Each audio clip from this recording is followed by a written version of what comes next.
Okay, so let's jump in. Hey, everybody. Okay, Frank, good to see you. By the way, I mentioned before you jumped on that we're going to try to keep it clean today. Clean. Oh, thank you for that. Yeah, it's it's the least I can do, for the sake of Torah and Chassidus and Kabbalah. Okay, so we are going to pick up our conversation, and our conversation last week was focused on spiritual parallel to physical activities. So if you recall from last week, we talked about cooking. That was the focus on cooking. And we got into an elaborate conversation. There was a few parts of it, just to recap very quickly. We talked about how everything in the physical world stems from a spiritual phenomenon. In other words, everything has a parallel, has a spiritual parallel. So when you hear about like parallel universes, we kind of believe in that in a certain way. Like if something exists physically, it also has a spiritual analog. So that's one point. Second point is that when it comes to food is emblematic of one of the most important jobs it is, or missions that we have as human beings, which is avodat habirurim, the work of separation or refinement, purification, right? How do you purify something? You typically take out the impurities and you leave what's pure. Like if you work with silver, right? I don't mean if you're shaping silver. I mean if you're trying to produce pure silver. So then there's a way of, I don't know, smelting. I'm just going to go with a word that I'm not sure. It sounds like it would apply, more or less. You're smelting your silver and you're refining it. You take out, there's the way where you heat it and you melt it, etc. And you pull out the impurities and leave just the purest silver. And this is true with other precious metals, etc. And so this is the idea of birurim. Birurim is about refinement. It's about refining, taking out the bad and leaving the good. It's a process. Now, it's a process that that is really at the core mission of life. I got to tell you something. When the Jewish people left Egypt, which we just read about this week's yesterday in the Torah, around the world, in the Torah portion, and we're going to continue this week about the splitting of the sea and the culmination of the Exodus. There is one line that's fascinating. It says, "V'gam erev rav alu imahem." That with the Exodus, there was also another group of people that left, or another group that left with the Jews, and they're referred to as the erev rav. What's the erev rav? V'gam erev rav alu imam. What's erev rav? So typically, it's translated as mixed multitude, which is the most literal translation that you've ever seen. Erev, Rav, mixed multitude. And it's like, okay, I don't even know what mixed multitude means. You're literally translating words, but what's a mixed multitude? No one would ever use that in English in a sentence. So yeah, mixed multitude are Egyptians that went along for the ride. They're like, oh, I want to hitch my fate to these guys' wagon, and could be, or people that were just like, they said, look, the Jews seem to be, in God's favor. It seems to be that's where their truth lies. We're going to go with them. Okay. There is a Kabbalistic understanding of Erev Rav.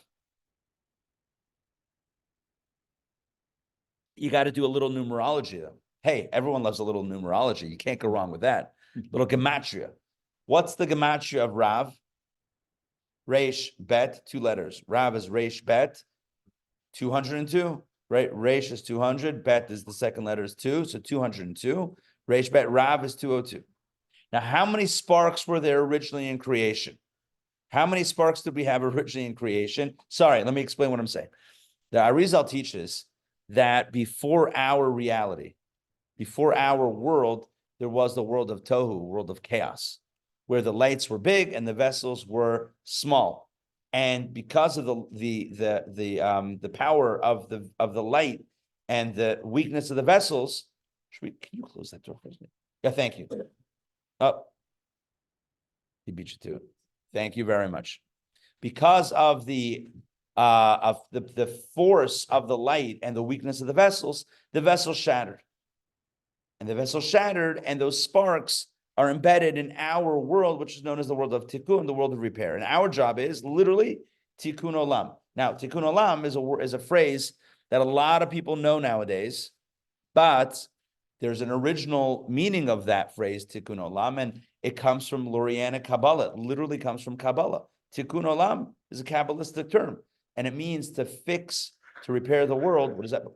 Repair the world? It means to find and collect and refine the sparks of holiness that were embedded in the world from the shattering of the vessels. So, also, good, right? To repair the world and good, but the phrase tikkun olam. No, you're right. It comes from the Elenu, correct?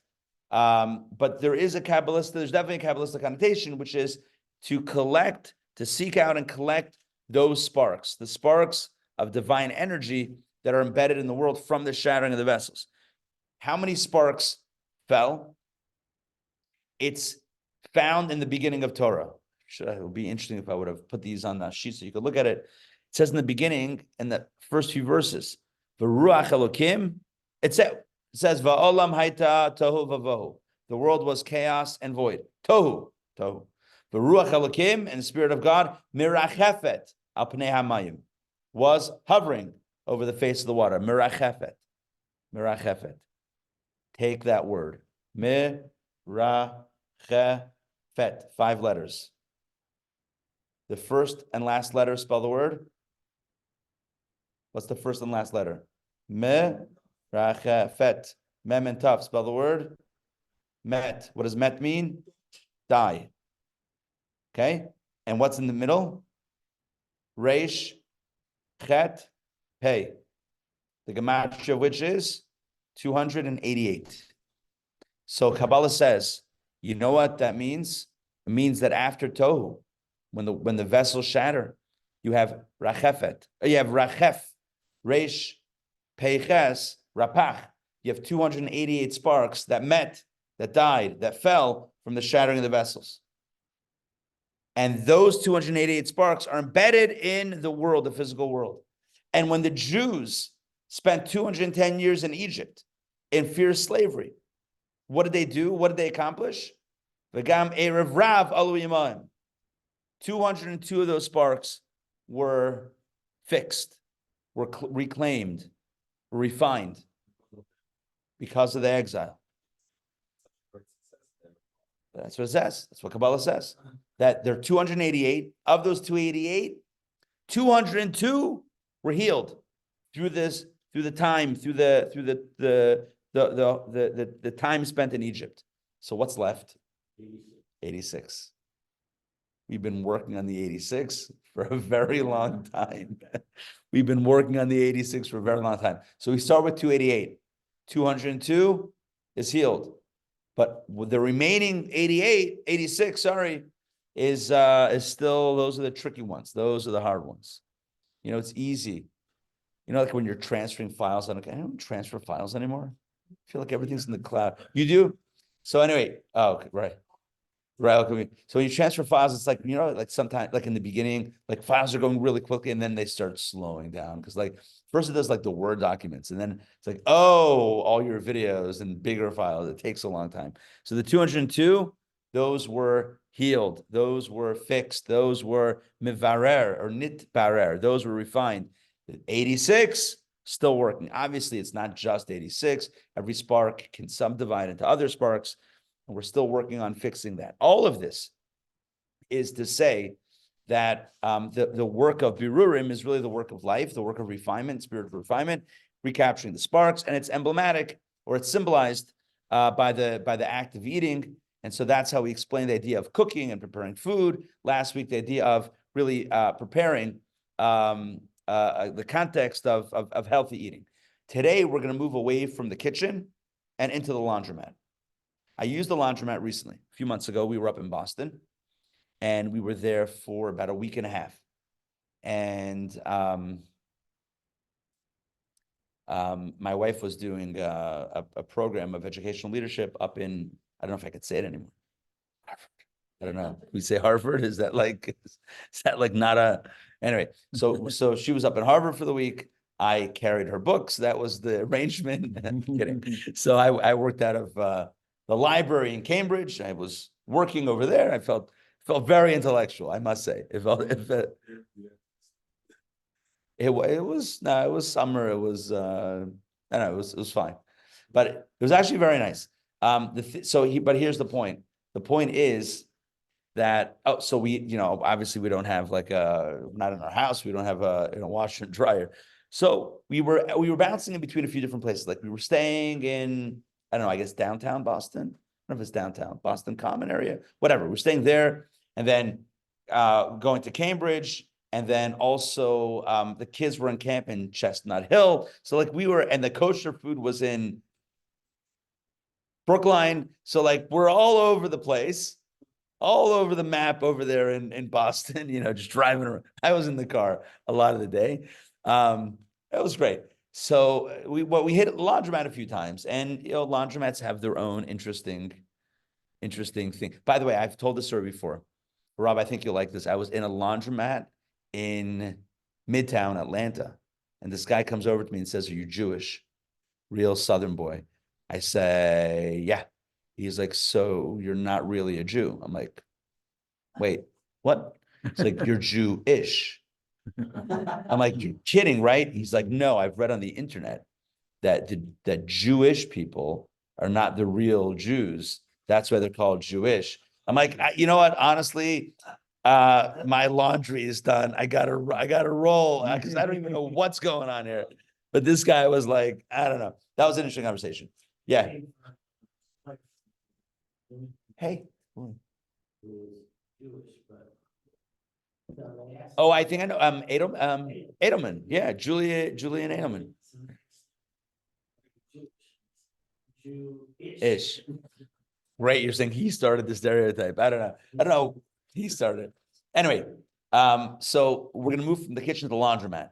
So what happens? So you have clothing, and clothing needs to be cleaned, and so you clean it. And I wrote in the email last night that there's a lot of different things that go into cleaning clothes. You got to know what kind of clothing it is, how delicate it is, what kind of fabric it is, what kind of stain it is, right? Some stains need hot, some stains need cold. It's like it's a whole chachma. Like you get a stain and you're like, oh, great.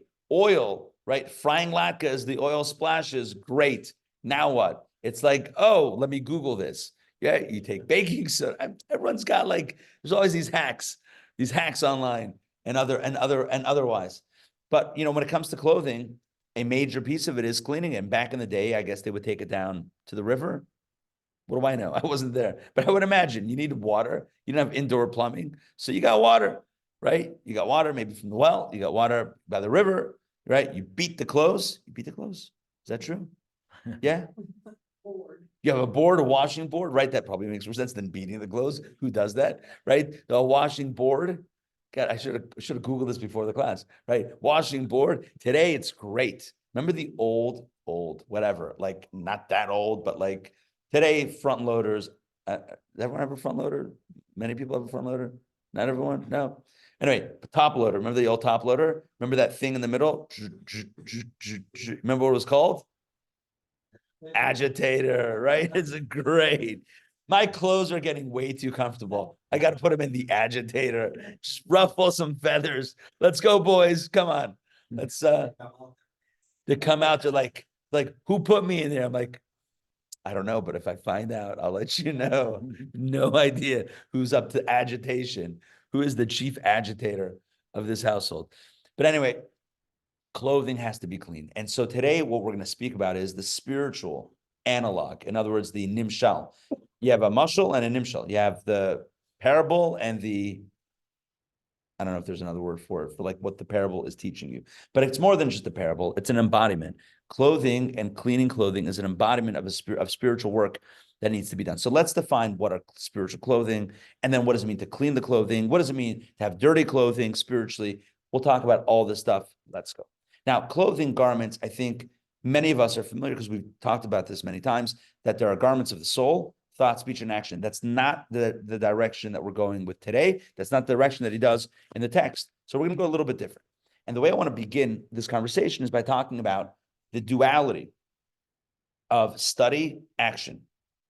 In the language of the Gemara, the language of the Talmud, it's Talmud, actually, and Maisa. It's learning and doing. And the Gemara asks a question, the Talmud asks a question, which is greater, study or action? Is Torah study greater or is mitzvah doing greater? Which is greater? So you would say mitzvah? Oh, you're saying learning is great, but until it gets done, it's a theory. Good, okay. So the Talmud has a debate. I know, it's shocking. Who saw that coming? The Talmud has a debate. Rabbis usually see everything the same way. It's bizarre. But in this one case, there's a debate. Talmud debate.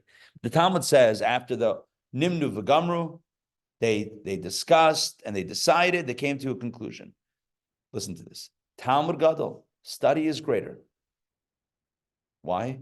Shemei v'lidei Maisa, because it brings to action. You like that? Study is greater than action. Why? Because study brings to action. It's almost like it's saying that study has both virtues. You have the virtue of Torah study, and you also have the virtue of action, because you couldn't have done it. You can't do a mitzvah without knowing how to do it. But if you just do Torah study with no action. And the Talmud concludes, Hamaisa hua ikar. Action is primary. In other words, study is greater than action, because study also is also what you need to do to act, but action is actually the primary thing. So the Talmud says, basically, how do we cover all the bases and pretend like we're answering the question? That's kind of what it is. I mean, it's not. So that's the conclusion. But I want to share, that's the Talmud. Gemara, I want to share with you the Kabbalah of study versus action. So Kabbalah likens the difference between Torah study and mitzvah observance, mitzvah doing, to the difference between eating food and wearing clothes. So what's the difference between food and clothing? I know what you're thinking. There's a lot of differences. Where do we start? I mean, they're totally different. But one difference is like this, that food goes inside of us. Clothing remains outside of us, right? So food is absorbed within, whereas whereas clothing remains outside. Now, the truth is, Kabbalah also speaks about 3 levels: food, clothing, and shelter. It sounds like my social studies class back in the day, right? 3 primary needs: food, clothing, shelter, which is still true. Mr. Jesse, we had this teacher, Mr. Jesse. He was a character. Mr. Jesse. He was a dude. He was a guy back in the day who would like lift up a kid, you know? He was like this big guy. He would like lift up. Sounds weird, but you know what I'm talking about, right? Anyway, so he was like the coach for the yeshiva team. We did not hit all state. Trust me, we did not make it. No. Anyway, so food, clothing, shelter, mazon, food, levush, clothing, and bayit, shelter, home. What's the difference? So one way to frame the difference is, how close are they to you? Food is really close, so close, it's inside of you. Clothing is not inside of you, it's outside of you, but it's in proximity to you, right? It's to your shape, right? It's fitted, whereas a house is, hopefully, unless you're a turtle, not fitted, right? A house, if you're wearing a fitted house, then you're calling your clothes the wrong name, right? You're just calling it, you're using the wrong word, right? A house is meant to be larger than you specifically. So that's it. Mazon, lavush, and bayit. Food, clothing, shelter. And the difference is in level of proximity. So what does that mean? So mazon, food, again, it's internalized. It goes within. You absorb it. You digest it. It's like Torah study. Kabbalah says it's like Torah study. What happens when you study Torah? You digest it. You understand it. You integrate it, right? It's part of you. It becomes dam ubasar kipsaro. It becomes like your flesh and blood. When you learn something, it doesn't remain outside, I mean, hopefully, it doesn't remain outside of you. When you learn something, it becomes transformative. Like our new course, Advice for Life, starting Wednesday. Right? The Rebbe's advice on life. It's not meant to be like, oh, that's interesting. It becomes part of who you are. It's a mindset, right? It's a paradigm. Whoa, it's a paradigm shift. It's a new lens to look at things from the inside out. Okay, so that's the meaning of the correlation between Torah and food. Torah and food, just like food nourishes, benefits from the inside, it goes inside and benefits you from within. So to Torah goes within. You have to understand it. If you don't understand what you're learning, did you learn? You with me? Right. If Torah, that's maybe another way of framing it. If you learn Torah, but you don't understand what you're learning, then what was that? I don't know if you actually learned, because it didn't go within. If you're eating food, but the food's not going inside, did you eat? I don't know if you ate, right? In order to work, it has to go inside. Fine. When it comes to a mitzvah, totally different. Totally different. Think about it. First of all, mitzvah is something you do. You do a mitzvah. It's not something that you're ingesting. You don't ingest. You digest Torah. You think about Torah. You process Torah. A mitzvah, you do. It's an external activity. Are you with me on the difference? Makes sense? Also, you can not understand the mitzvah, and guess what? You still did it. Yeah, person say, I'm not going to plow my field in Sandy Springs. I'm not going to plow my field with an ox and a donkey together. Right? Sure, I won't do that. I don't have an ox or a donkey, but I'm definitely not doing that. Do I understand it? Am I digesting it? Is it something that's like internal, or is it like I'm not doing it? Why am I giving an example of not doing something? All right, let's do an example of doing something. Let's give an example of doing something. So I'm going. What am I doing? What am I doing? What's a mitzvah? I am. Suddenly, I can't think. There's 248 mitzvahs. No, but I want to use something that like expresses the. I don't understand what I'm doing, but I'm doing it anyway. Oh, but that's not wearing something. I am. Yeah, kosher would be good, but I'm eating it, so that would be too meta.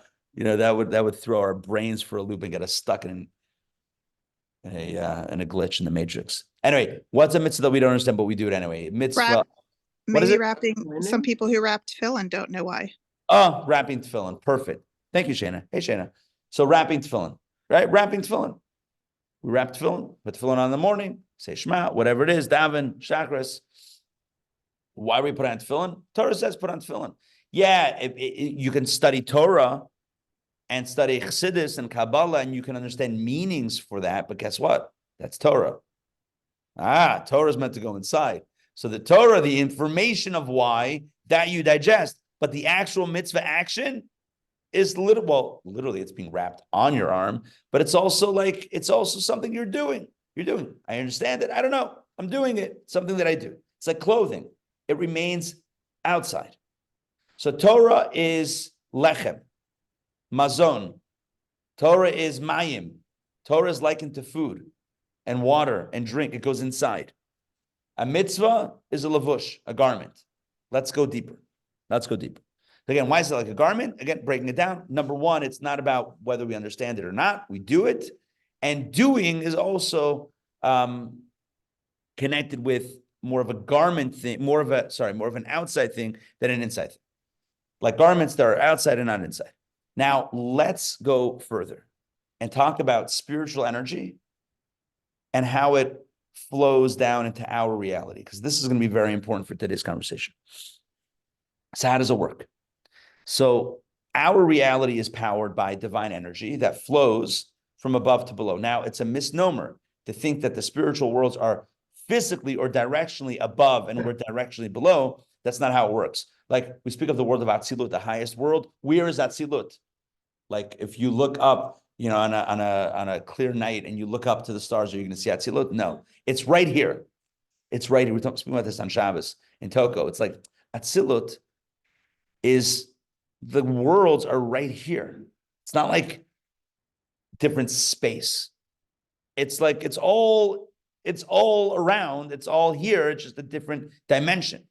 That's just a word of note.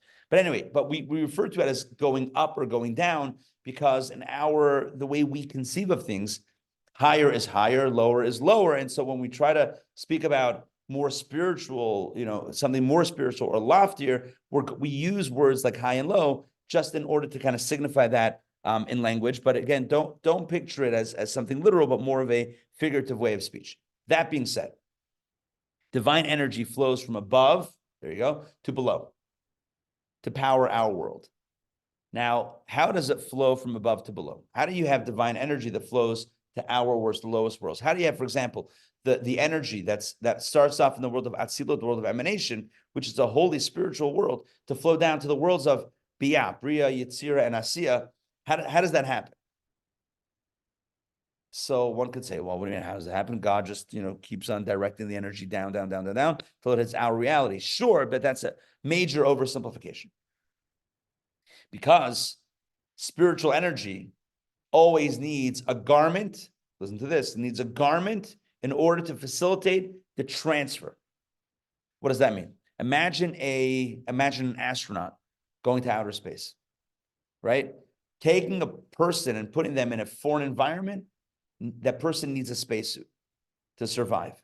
In other words, it has to be protected. Or think about something as simple as the fruit that grows on a tree. So typically the fruit is going to have a peel or some sort of cover that protects it from the environment until it's ready to eat. The same thing is true with spiritual energy. As it comes down, it almost needs a garment. It needs some sort of, I don't know, what's a better word than garment? It needs a cover, a sheath. It needs a protective layer, right? An enzyme. I don't know, I'm making up words there. But I mean, it needs a thing. It needs something to protect it, right, on its journey down, because you're taking pure energy and you're putting it into a less refined space. That energy almost needs to be shielded with a protective layer. What provides those protective layers? The mitzvot that we do. This is what Kabbalah teaches.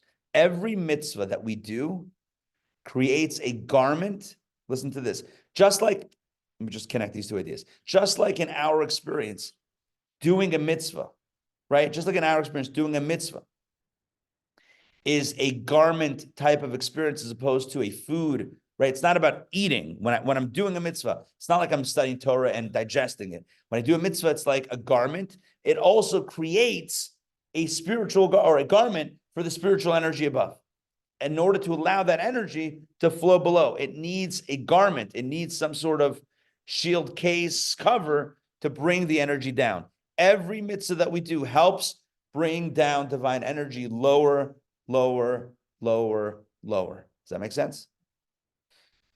Oh, but before the example, 1 second, it's kind of like also human beings. It's like the obvious example. I don't know why I didn't think of it before. For a human being, well, I mean, I guess this could be argued, but whatever. For a human being to be able to withstand the environment, the planet Earth, whether it's heat or whether it's cold, we need clothing, right? Clothing helps. Yesterday, how cold was it yesterday morning? It was cold. It was cold. I think when I walked to shul, I don't know how cold it was. It was like 20 degrees. Oh. Colder than 20? We got 10 Celsius. Yeah. Oh, wow. Okay, so there you go. So it was colder. So there I was walking through the icy streets of Toko, and it was cold. I had my old school Pittsburgh scarf wrapped around my face, fogging up my glasses. I felt like I was 10 again. Anyway, so this is, it's cold, and you have layers to protect. So too, divine energy also needs layers to protect its journey. So I don't know if I can give you an example of like this mitzvah specifically creates that garment for that divine energy, but in general, every mitzvah that we do creates a garment, creates a layer that facilitates, in a positive way, a layer that facilitates the transmission is better, transmission of divine energy from above to below. It helps package, right? You order from Amazon or whatever, or your favorite purveyor of online goods, right? They put it in a box and then they ship it. They don't just throw it out there. Here's a pair of socks. Hope it makes it. They put it in a box and it goes. That's probably the best example. I like that. You order a pair of socks.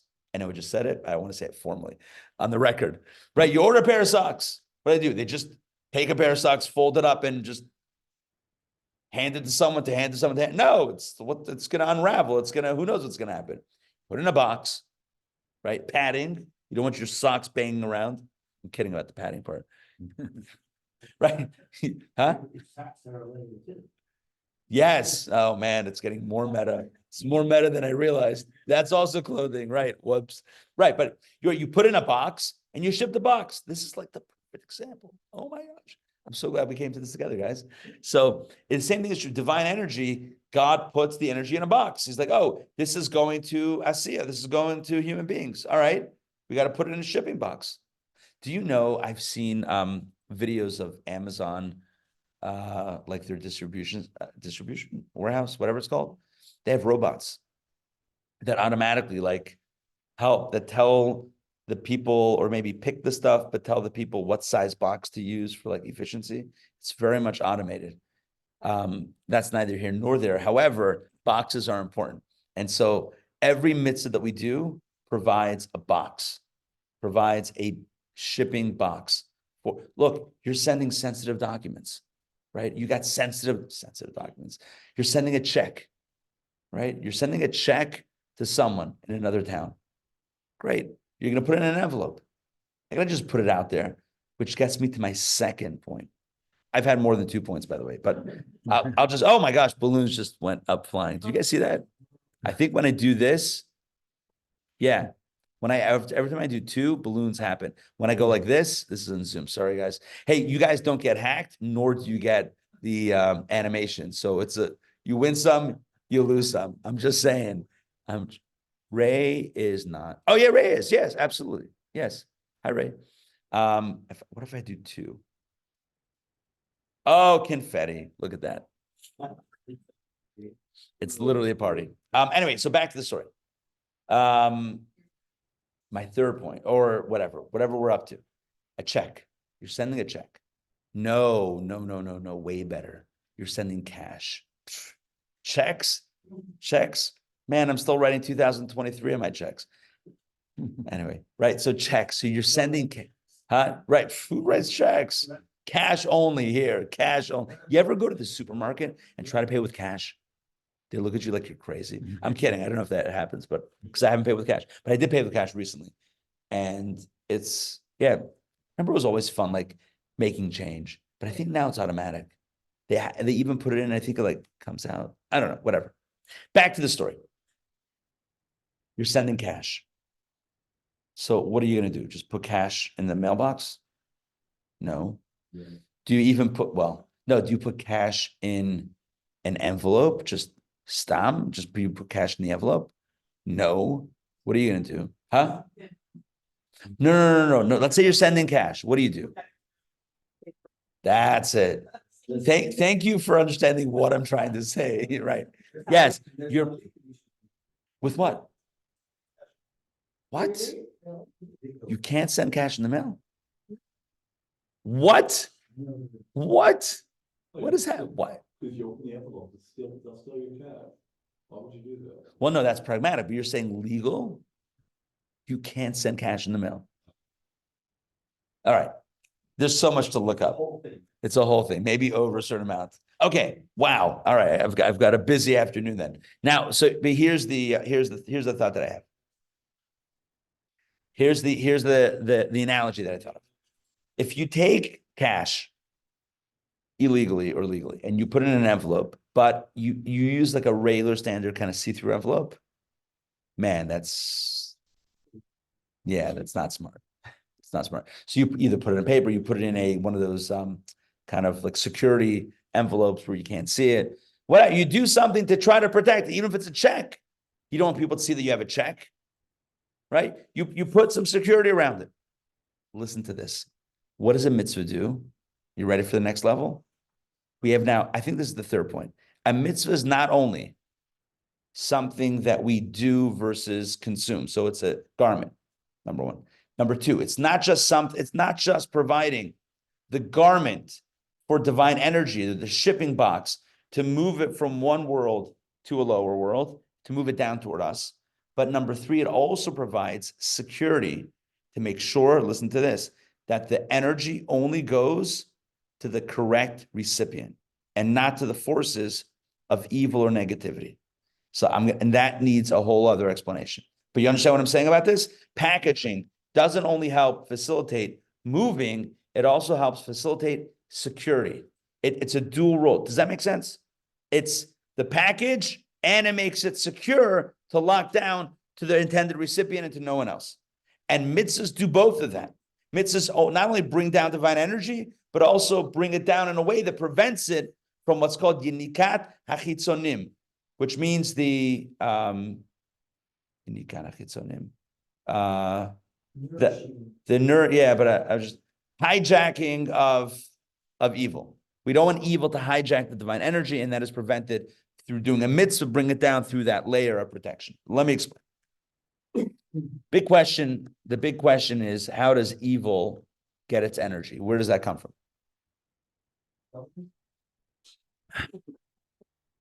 Possibly. However, so here's the thing. Hashem wants negativity to exist. Why? Because Hashem wants everything to be in balance between good and the opposite. Okay. But there's a possibility for evil to have even more energy than it was intended. And Kabbalah says this can happen in two ways. Number one, from makif, and number two, from tzimtzum.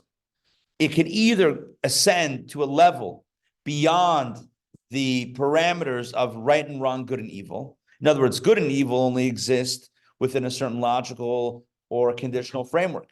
But if you go beyond that level of logic and or conditioning, then you can conceptually reach a level called makif, which is a transcendent level of divine energy, where light and darkness are essentially equivalent. And on that level, kechashecha ka'ora, dark is like light, light is like dark, and therefore even negativity can also get nourishment. Give you an example. One second. Give you an example. So sometimes, you can have a context where something is, let me think about this. Something is so big that it doesn't notice the details. Something is so big, it doesn't notice the details. So like, for example, the example that's given is a wedding. So, a person might might get along with one person, not get along with another person, but at a wedding, when a person's in a heightened state of joy, so they will receive their enemy as much as they'll receive their friend. Why? Because they're on a higher, they're not operating on the normative, like, I like you, I don't like you. They're operating on a higher dimension. They're in a state of heightened joy. And in that state of heightened joy, I'm happy with you also. In other words, it's like a level of makif. It's a transcendent, they're in a transcendent space. And in that transcendent space, they're not so particular about you versus you, what you said, what you did. It's like higher level of joy. That example is brought next to this. The other example that's brought is the spider that's in the king's palace. The larger the palace, I know it's probably not the way it plays out practically. Because the larger the palace, the more you might not notice a little spider in a corner somewhere. I know the reason why that's not be accurate is because in a palace, you probably have 1,000 people going around making sure, there's nothing, no bugs crawling around. But conceptually, like the larger the space, like if it's a smaller space, then you notice every detail. The bigger the space, the less you notice, conceptually. So the same thing is true when it comes to divine dimensions, spiritual dimensions.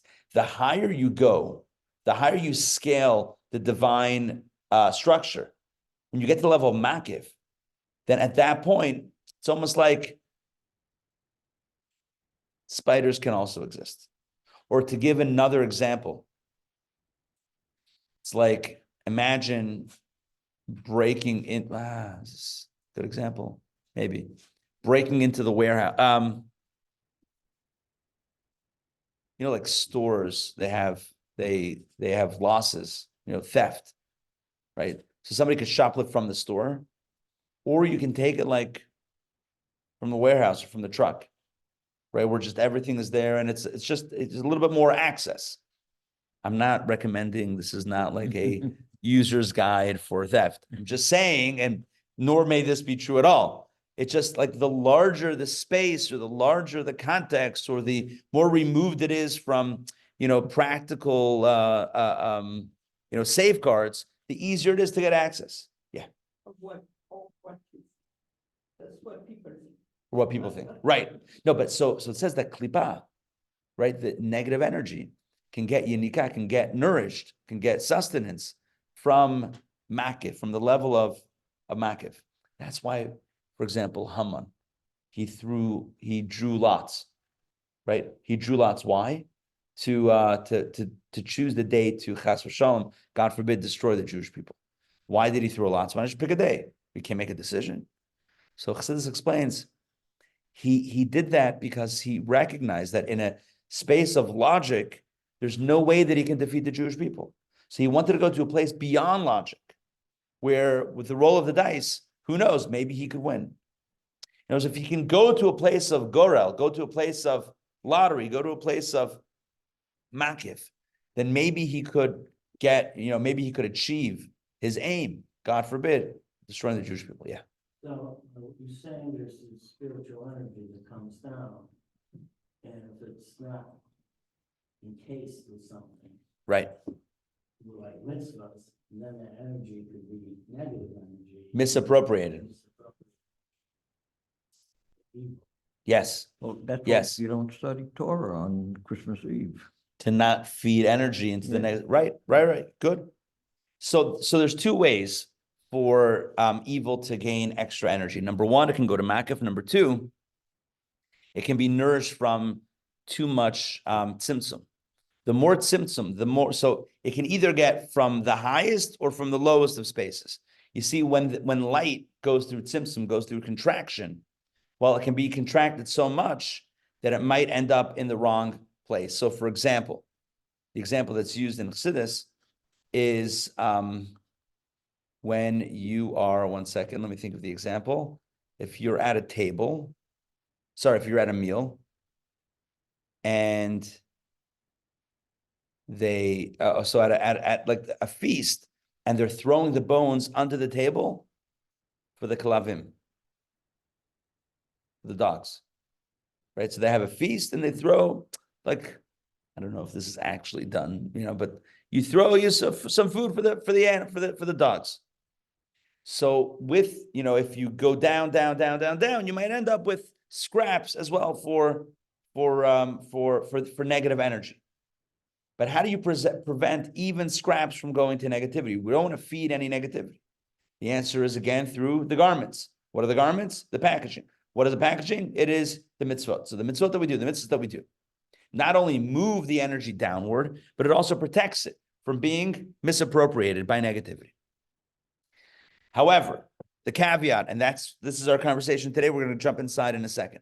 The caveat is that the mitzvot that we do need to be clean. Like the garments we wear need to be clean. What does it mean to have clean? That means the mitzvah, when you do a mitzvah, you got to do it clean. What does that mean that it's a clean mitzvah versus a non-clean mitzvah? Oh, good. So there's a bunch of different layers that we're going to get to today. And I thought, so this introduction is kind of setting the stage. Morning. The introduction is setting the stage. But the inside, when we read it inside, it's going to be very elaborate. You'll see it's very hard to understand the text. It's very cryptic, but we're going to make sense of it. He's going to say it includes chachma bittul, which is doing the mitzvah for the right reason and not for yourself, not for ego. Right? Bittul means you're doing it lack of ego. It's not about you. It's about the cause. So number one, what makes a mitzvah clean? What makes the garments of a mitzvah clean? That you're doing it for the right reason, not for your own ego. Look at me. I did this mitzvah. You're You're doing it l'shem, yeah. Could be both, but the cleaner it is, what makes it clean? Makes it clean is the more bittul, the more chachma bittul that you have, the cleaner it is. Well, yeah. It makes you feel better, that sounds good. That's, if there's a natural benefit, I don't think that distorts it. The question would be if someone only does a mitzvah for their own benefit. By the way, it's still a mitzvah, but it's not clean. It's not clean. So he's going to talk about that's one level of clean. Another level he'll talk about is doing it with joy, with love, etc. So there's one thing to do the mitzvah. I wrapped the tefillin. But then there's a few other layers. That's the garment that brings down the energy and that ensures that it doesn't go to the wrong place to a certain extent. But if you really want to bring it down and you really want to ensure, it's better if the garments are clean. And what are clean garments? Again, it's not about you. Sorry, it's with bittul, meaning it's not for you, it's for the cause, and you do it with joy and excitement and love. So now with that in mind, let's read it. It is here. Just swung missed. Here we go. Rabbi Solish, what about like when you make a donation to Yeah. synagogue, to wherever? I mean, you're getting a benefit by making a donation with a tax deduction. Yeah. Good. So excellent question. I think that's kind of what Larry was asking. Right? Larry asked a similar question. And you know, if it also has a benefit, we call that win-win, right? That's not a bad thing. That's not a bad thing. The main thing that we're talking about here is that the primary aim should be one that is for a higher purpose as opposed to a lower purpose. In other words, that the primary aim should be for the cause and the secondary is for the benefit. Again, not that's a bad thing, but the cleaner the garment, the cleaner the mitzvah, the pure experience it is. If you give anonymously? Anonymously is one of the levels, although one could say, and the Rebbe argued, that giving not anonymously, making sure that one knows that you gave is actually better. Nowadays, it's better than anonymous. Why? Because it will encourage other people to give as well. And when you encourage others to, and so therefore, it's not only, now you're not only doing it, now you're not only giving what you're giving, you're also giving in a way that's encouraging others to give. And so your giving is multiplied, which is a very good thing. Sandrine, what are you saying? There's a great episode of Curb Your Enthusiasm like that, where this information and only one guy give anonymously. So then it becomes, oh, come on, like we all know who you are, you did it, so then it's like anonymous, like You're saying anonymous gives him more honor than who's anonymous. It's funny. Larry David. Brilliant. Yeah. Yeah. Most people give it so they can get that tax credit. So we're, but of course you have the donation. You were saying if you get a secondary benefit, it's still clean. But in the case of that, how do you determine what is secondary? Is the donation secondary? I would say, first of all, the simple answer is it's your intention. But with respect, I would push back a little bit and say, if someone's going to donate like I think you're talking about the SSO funds, right? You got to put out the money in advance. It's not like it's not the most convenient. By the way, this should not deter anybody from doing it. This will help the schools. That's right, of course. Give to that, and I can tell you it goes directly to scholarship and It's incredible. The benefit is incredible. So I would say like this, I don't think anyone's like, oh, I was looking for a way to prepay my taxes and this is giving me a way to prepay my taxes. Like maybe that's a thing, but I can't imagine that's too much of a thing. It's more like, oh, it's a win-win. But anyway, we have to pay it. And here it can go to a school to scholarships for Jewish kids and Jewish education. That's the most, by the way, if anyone doesn't know what I'm talking about, just reach out to me. It's every Jewish school here in Atlanta is benefiting from this program that is at the end of the day, zero extra cost to the donor. It's a, Taken out. left it from the federal. I don't know if you can do the federal anymore. I think they may, you still can? Okay. I know that there was it used to be like that. All right. Speak to your accountant about the specifics, but if you want to know about the opportunity for the schools, again, reach out to me or anyone that's involved in any school and they will let you know. But yeah, it's Sandrine, you know this from Tamima High School. It's unbelievable. Okay, back inside. Yeah. But they canceled it. Really? What? In Illinois, she's saying they canceled it. They decreased or increased? Decreased in Georgia. Really? From 50 million or was it more? SSO, the school scholarship organizations. Basically, it's a way that individuals, corporations, anyone that has to pay state, not federal, state taxes, can essentially, up to a certain amount, depending on which category you fall in, whether you're single, filing single, joint, C Corp, S Corp, whatever, depending on how you file, you can prepay those taxes to who do you pay it to? You redirect. You have to put out a little bit in advance, but it's essentially, let's say your tax liability is 5,000 and you're filing jointly, so you can pay that $5,000. It will go to the school, and the state says, all right, because of the program, you paid it to us, you're clear. So instead of the money going to the state is saying we are willing to redirect X number per person, per company, per statewide to schools, to private schools of your choosing. So anyway, all right. Right. But we're gonna promote the Jewish school angle here. Absolutely. Oh, is it 200 million? Okay, that's more than 50. Yes. The light comes down, Hashem's goodness comes in to say, we're talking about protecting it from going to evil. Yes, chitzonim. So I just want to clarify this, that it's not like there's this thing called evil that's there, but rather it's correct to say that the only way that evil comes into being, or good for that matter, is from the Jew himself. So that we're energizing it through. Meaning we're going to either create good or create evil. Basically, and there is no other evil except for what we create. I hear you. I mean, I would say maybe evil can't be activated until we activate it, but there is even the potential for negative choices. The fact that there's a potential, yeah, but I'm saying the fact that there can be a negative choice means that there's some element of negativity that is present. It's a good question. Yeah. Yeah. Yeah. Or there's something called evil that's over there and it goes over there to evil. No, it's basically us that's either creating good or creating evil. There's no other source. I hear you. That's a more subtle point. That's going to take us a little off the thing. But you're not incorrect. But let's jump into the text where it says beautifying garments. And this is, everyone has a copy. This is page 38. This is a little bit of deep Kabbalah. When I say deep, a little cryptic, more than deep, it's cryptic. But now that we've had this intro, it should make sense. So here we go. It can be said. Oh, we were speaking about what a servant does for the master. Like a loving servant prepares the meal, cleans the clothing. He says, what does it mean spiritually? Here we go.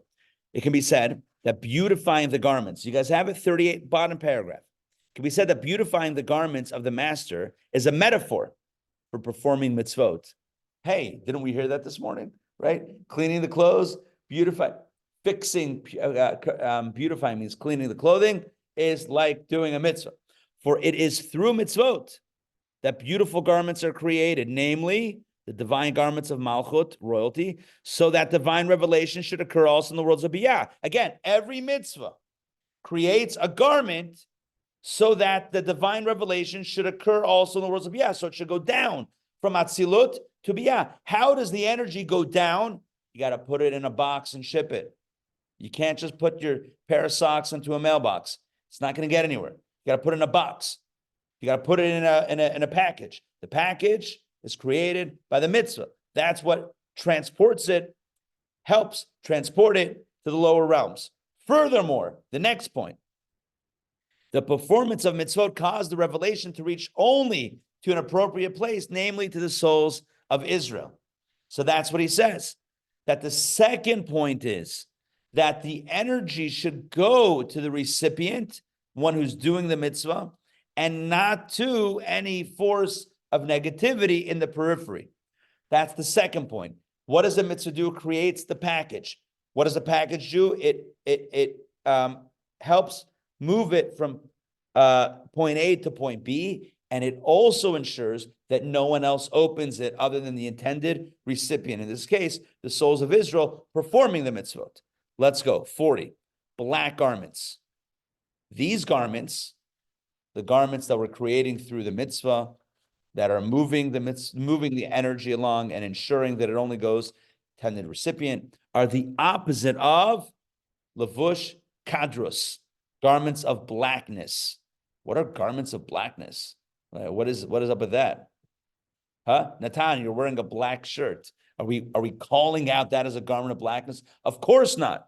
Garments of blackness means that the garment itself, the mitzvah, is soiled. It's imperfect. What does that mean? Let's dump it. As explained in Look at the Torah, Shirshim, the first explanation of Yonati chapter 3, all that is a reference. So what does that actually mean? What type of mitzvah can be mired with blackness? In other words, what was it? A garment created through the mitzvah. But there could be garments of blackness, meaning that the mitzvah, that the experience is somehow corrupted. What does that look like? Or how did that happen?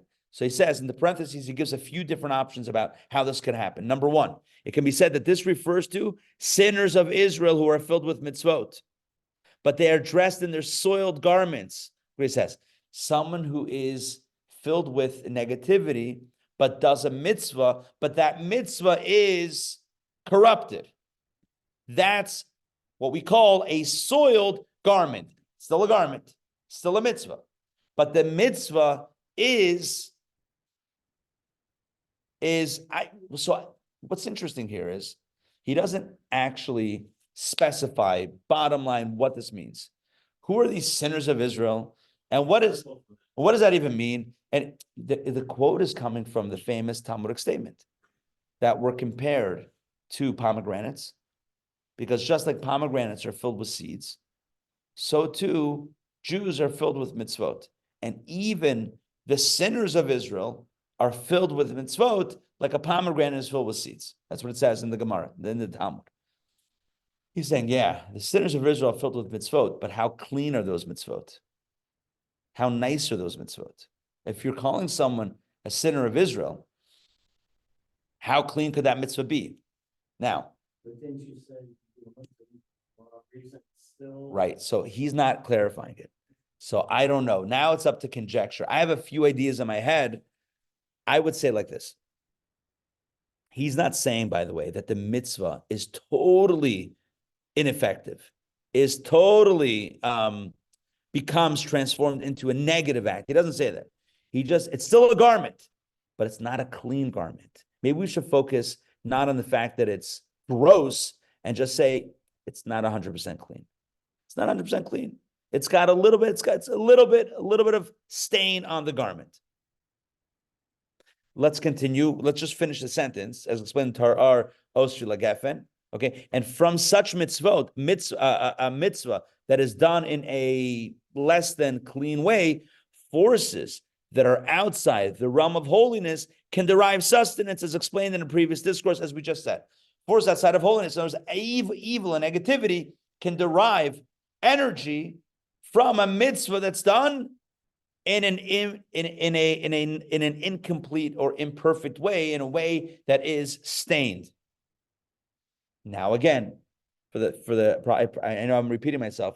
He doesn't exactly tell us what that means. Like what is that? What happened? What did the person do? He kind of leaves it a little bit vague. Sinners of Israel doing mitzvahs, soiled garments. Therefore, there can be a nikach chitzonim. There can be now. It can go to an undesirable space. That's one option.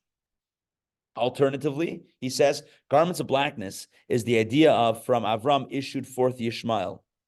As explained in a previous discourse, Uri item oto. meaning that the outside forces can, God forbid, derive sustenance from love and fear of God, as explained in Look at the Torah in the first explanation of Yadaita.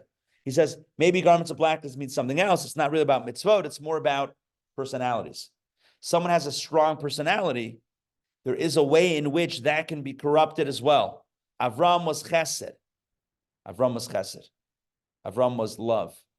Divine, he loved everybody. He invited everybody into his tent, taught everybody monotheism. But from Avram, his son, his first son, was Yishmael. Who was Yishmael? He also loved a little too much. Yishmael was a guy who was, I don't know, he was a little bit wild, a little bit too energetic. His love, he took chesed to the extreme. Yitzchak was gevura. That was his thing. He used gevura to serve God. Restraint and discipline. He had a son also. His oldest son also took that to the extreme, discipline to the extreme, and corrupted it. His name was Esav. The point is that anything that's positive can be corrupted. A mitzvah also, he says, could lend itself to corruption, yes. Yes. Well, Yeah, it says, in fact, you're 100% right. The Talmud says, you should always do a mitzvah, even for the wrong reasons. Shemitoch shelo lishma, ba lishma. Because from doing it from an imperfect place, you'll end up doing it for the right reasons. Correct. This is not in any way a kasher tell saying, if you're not doing it right, don't do it at all. He's just defining, levels of a mitzvah, how you can do a mitzvah in a more complete way, or in a cleaner way, and in a less perfect, less clean way. So back to if a mitzvah is not done correctly, it can bring out evil. So if it's not done perfectly correctly, maybe you shouldn't do it at all. Then it won't bring forth the evil. Because if it's not done correctly, it brings forth evil. Right. So what he's saying, right, good. So what he's saying is, if it's not done in the most beautiful way, then it could end up feeding negativity. Not necessarily, but it could. So he's just, it's an encouragement. I don't think he's trying to discourage anyone from doing a mitzvah. It's encouragement to do it in the best way possible, best way that we can. And we're not going to be perfect, that's for sure, but it's better to certainly to do the mitzvah in an imperfect way than to not do it for that reason. Now, the last paragraph on page 30, but through mitzvot performed by a righteous person, in other words, done in a healthy way, beautiful garments are created as explained above. Now let's do one more. Yeah, let's do one more. We'll just go through this very quickly. 42. All right, 2 more minutes.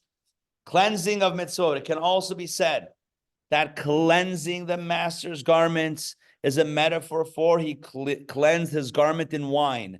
I know what you're thinking. That's probably a very bad idea. How do you wash your clothes? I just throw in a splash of wine and hope for the best, right? But that's a verse from, I believe, Genesis. I'm sorry, Bereshis. He cleansed his garments in wine, meaning that the garments created by acts of mitzvot require cleansing, since these mitzvot may be in the same category as the aforementioned sinners of Israel, as explained in Torah or in other words, it's possible that even someone who's not a sinner could still do a mitzvah in an imperfect way. And so it needs to be cleaned in wine. What does that mean? What's wine? Wine is typically associated with joy, simcha, right? Wine, you drink a little wine, you get a little happy. That's the way it is. Let's continue. So it means to infuse your garments with wine means to introduce joy and love in your mitzvah. We have explained in a previous discourse, that since the mitzvot are clothed in physical objects, which are made up of good and evil, they require guarding even after the physical object has been elevated. Similarly, it can be said that they require cleansing because of their being in a place where there is a mixture of good and evil, especially the spark that has been refined. In other words, every mitzvah takes a physical object and does something with it. Tefillin, leather. Tzitzis, wool. Tzedakah, metal. Every Shabbos candles, oil or wax. Every mitzvah has a physical component of the natural universe that's being utilized. And because you're using something physical, there is a natural susceptibility toward materialism, even within the mitzvah, because it's a physical object. So therefore, you got to be on guard when doing a mitzvah to be very careful to introduce the wine. We're going to talk about here in a moment chachma, which is bittul. Let's continue.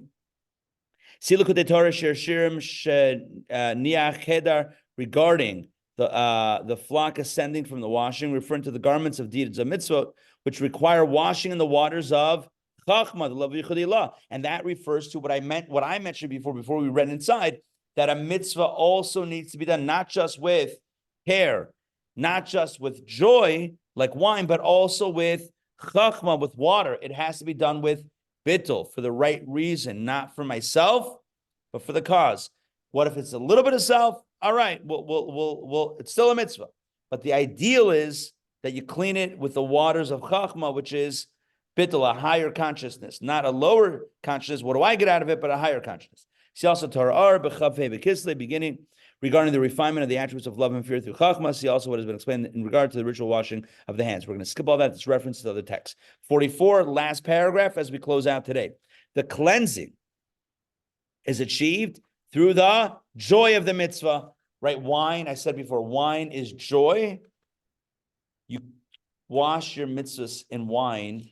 Sorry, wash your clothing in wine means immerse or saturate your mitzvah with joy.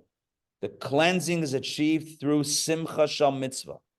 Simcha shal mitzvah, the joy of a mitzvah, means that you're excited to wrap tefillin. You're excited to light Shabbat candles. You're excited to eat kosher. You're excited to daven. You're excited about, you don't just do it. Oh man, I got to do this again. You're excited. The simcha is what cleanses the experience. The joy over the fact that the mitzvot are infinite light, etc. And what's the joy? The joy is I have been granted the opportunity to do something and connect with Hashem, the infinite creator. I remember growing up learning these, not this heavy, but like similar concepts. And the analogy was used of like using Michael Jordan. Imagine Michael Jordan comes over to you one day, you see him on the street.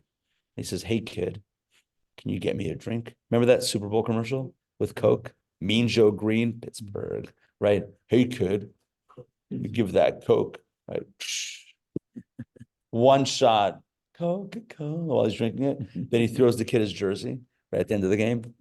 One of the most iconic Pittsburgh Steelers related Coca-Cola commercials in history, and the only one. So yeah, that was an amazing commercial.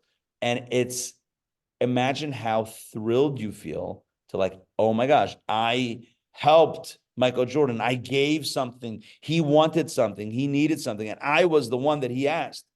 Why don't we feel the same thing about Hashem? Hashem is so infinite, even greater than Michael Jordan, even greater than Michael Jordan. And Hashem says, I need you. I need you to wrap tefillin. I have the opportunity to do so. I should be tickled pink.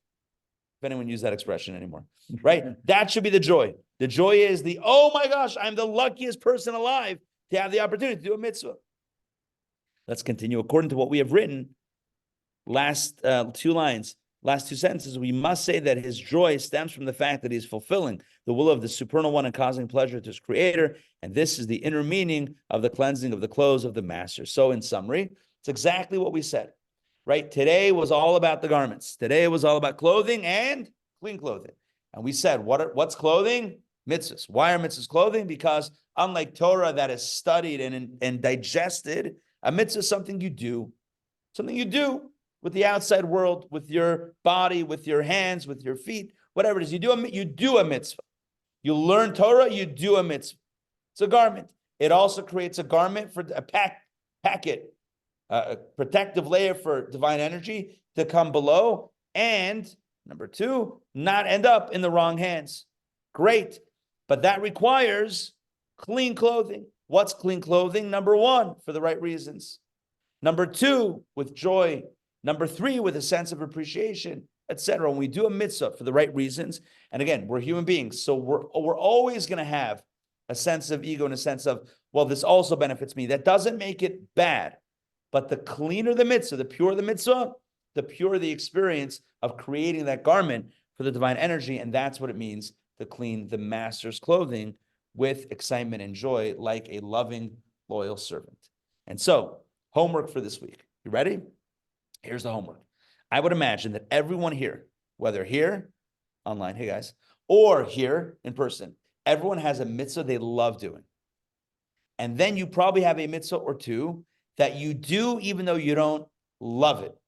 This week, try to move the needle a little bit on one of those mitzvot that you don't love doing to appreciate it a little bit more.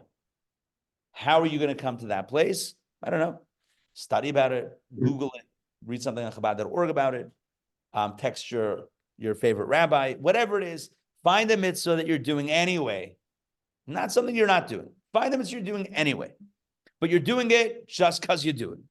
And try to introduce a little bit of joy, a little appreciation, a little sensitivity to the fact that this is Hashem's will. Even that meditation, Hashem created a world, created me, and asked me to do this mitzvah for him.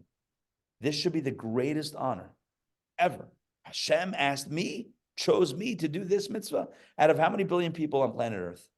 There's more than there was before when I was a kid. Now there's like 7 billion. Out of 7 billion people, Hashem chose me to do this for him. Unbelievable. I'm so lucky. That attitude can help reshape the mitzvah and make it not just a mitzvah, but a joyous, wine-cleaned mitzvah that that brings the energy below and keeps it where it needs to be. All right, Yashikov, thank you for joining me this morning for Kabbalah Café. Hope you enjoyed it. And next week, the topic is beautifying the precious articles. Oh, it means like interior decorating and prayer. That's the physical and the spiritual parallel. So we'll talk about interior decorating and tefillah, prayer, next week. A few announcements very quick. Give me 30 seconds. Number one, tomorrow night, please join us for this incredible event. Can you guys see this? It's called an IDF soldier in Gaza. Here. No. He's here. He just got out of Gaza, like straight out of Gaza. He came to America. He spoke in like 2 cities. Sorry. No. That's somebody else. He is. Yeah. So he is straight from the war. They just got out, front lines. My understanding, he'll tell his story. So I could be wrong, but my intel tells me that he was one of the guys in his unit. He was the guy who actually broke down the doors. Like he's the first guy to enter the house. So he'll tell us about that experience in Gaza, what they're seeing on the ground, how the war is going from the inside. I mean, you can get your news from who knows where, and no judgment, but like, I think it's going to be very powerful to hear from someone who's been on the ground for a while, just got out. He's here. He's going back to Israel right after this. So one night only, Monday night, tomorrow night, this January 22nd, 7:30 dessert reception, 8 o'clock presentation. He's going to share his story, incredible stories from the ground, from behind enemy lines. So that is tomorrow night. Also this week, Wednesday, both Wednesday at noon and Wednesday at 7:30 p.m. Brand new course, Advice for Life, guidance and advice from the Lubavitcher Rebbe. This is representing 40 years of the Rebbe's leadership and his personal guidance to those questions that he was asked regarding work and money and business, family and children and health and physical health and emotional health, adversity, spirituality. All the major topics are covered in this course. So this is a great course to frame everyone's like, oh, I wish life came with an instruction manual. Boom. We got it right here. 6 weeks, your instruction manual for life, based on the teachings of Torah as framed and articulated in modern times by the Rebbe, a master of Torah and a master of practical advice. So join us. If you're not sure, join us for the first one, check it out, and then you can always see from there and decide. Advice for Life, 12 p.m., 7:30 p.m. this Wednesday. Be there or be square. You don't want to be square.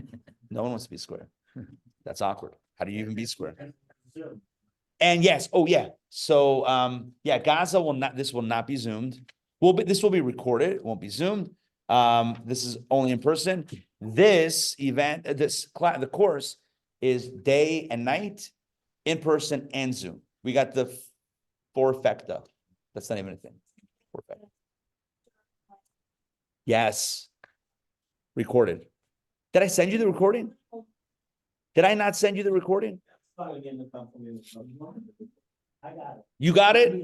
Okay, good. If you didn't, if you ever want recordings, call or text me or email me. And hopefully I see it and get to it quickly. If not, you can always check our YouTube channel. It's YouTube and our channel is called the Torah Center ATL. And subscribe. The Torah Center ATL. Yeah. You know what? I've been, I know. All right. I got my work cut out for me. Good to see you guys. Hey, Eva, good to see you. Hey, Ellen, David, Larry, Matt, Jeff, and Diane and Ray. Good to see you guys.